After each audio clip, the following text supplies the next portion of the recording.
What is an annulment? Hello everyone, welcome back to my YouTube channel. Today I have another interesting topic to discuss with you. When spouses no longer feel connected in their marriage, they frequently choose divorce. Some people are perplexed by the difference between divorce and annulment. What does it mean when both spouses request an annulment? In today's video, I'll be talking about annulment and what it entails generally. Without further ado, let's get right into the video. An annulment is a legal process that ends a relationship. An annulled marriage is declared to have never technically existed or been valid from a legal standpoint. Annulment declares the nullity of a marriage that was void from the start. It is to be differentiated from dissolution, which terminates a legally valid marriage for specific causes, such as one's partner's insanity after the marriage. Unless a third party is harmed, the annulment decree aims to restore the parties to their pre-marriage status. How is annulment different from divorce? Both divorces and annulments do the same thing: they end the marriage. They do, however, differ in their approach to marriage. When individuals obtain a divorce, they retain their previous marital status. On the other hand, an annulment considers the marriage as if it never occurred, and indeed, the primary distinction between an annulment and a divorce is that the union was never legal or valid to begin with. Annulment declares a marriage null and void from the outset.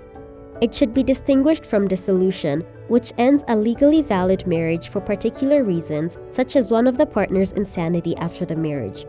The annulment decree tries to restore the parties to their pre-marriage condition unless a third party is affected. Divorce is the dissolution of a marriage that has been ordered by a court of law. In order for it to be a feasible process, the marriage must be legal, which means that at the time of the couple's wedding, there were no existing circumstances that may have invalidated the marriage contract. Annulment proceedings might be more expensive than divorce proceedings. This is because the court has a unique procedure for obtaining a divorce if both parties consent.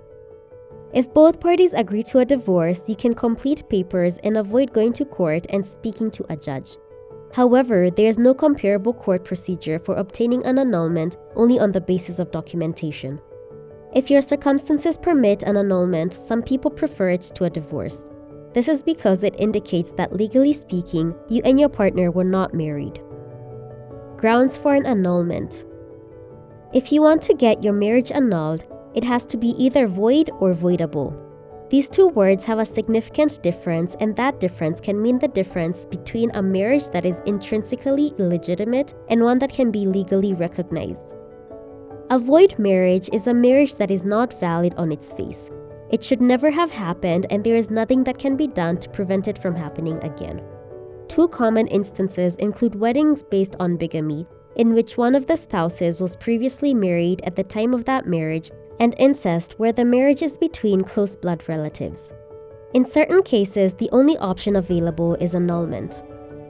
On the other hand, a marriage that is voidable may exist legally under specific circumstances. While you may have grounds for annulment, this does not necessarily mean the relationship is over. In circumstances of voidable marriages, one of the parties may petition the court to determine the legitimacy of the marriage. The grounds for annulment are marriage between minors, below the age of 18, bigamy, marrying someone while legally married to another person, incompetence of the mind, lack of the mental capacity to understand the marriage and provide consent, incapacity to complete marriage, unable to have sexual intercourse and not informing your spouse before marriage, misrepresentation or fraud, hiding or misrepresenting a fact in the marriage. Certain state regulations place a time limit on when you can file for annulment. The majority of these time limits are independent of the length of your marriage. Rather than that, the filing deadlines are determined by the reasons for annulment. Types of annulment. Civil annulment. A civil annulment, which is issued by a judge, dissolves your marriage. When a judge grants an annulment petition, it is as if the marriage never occurred. An annulment may be sought by either spouse by submitting a petition, legal request, with the court stating the grounds for the annulment. Religious annulment. A church or religious tribunal, rather than a court, issues a religious annulment. Religious annulments do not constitute the dissolution of a civil marriage. To be precise, a church's issuing of a religious annulment does not ensure that a judge will issue a civil annulment in your case. Similarly, a church may reject a civil annulment acquired by a court of law. How can you get an annulment? In most situations, you must petition the court for an annulment just as you would for a divorce. Because annulments require a distinct and typically larger standard of proof, you should seek the assistance of a knowledgeable attorney. To obtain an annulment, you and your counsel must offer evidence of the grounds for it to the court. The procedure for religious annulments varies according to your denomination. Consult a religious leader for additional information on the process. Thank you for your attention. To sum up, if you're considering filing for annulment of your marriage, it is critical to retain the services of an experienced attorney who can provide a compelling case. We have come to the end of today's video. Thanks for watching. Do not forget to hit the like button and subscribe and share this video for more content like this.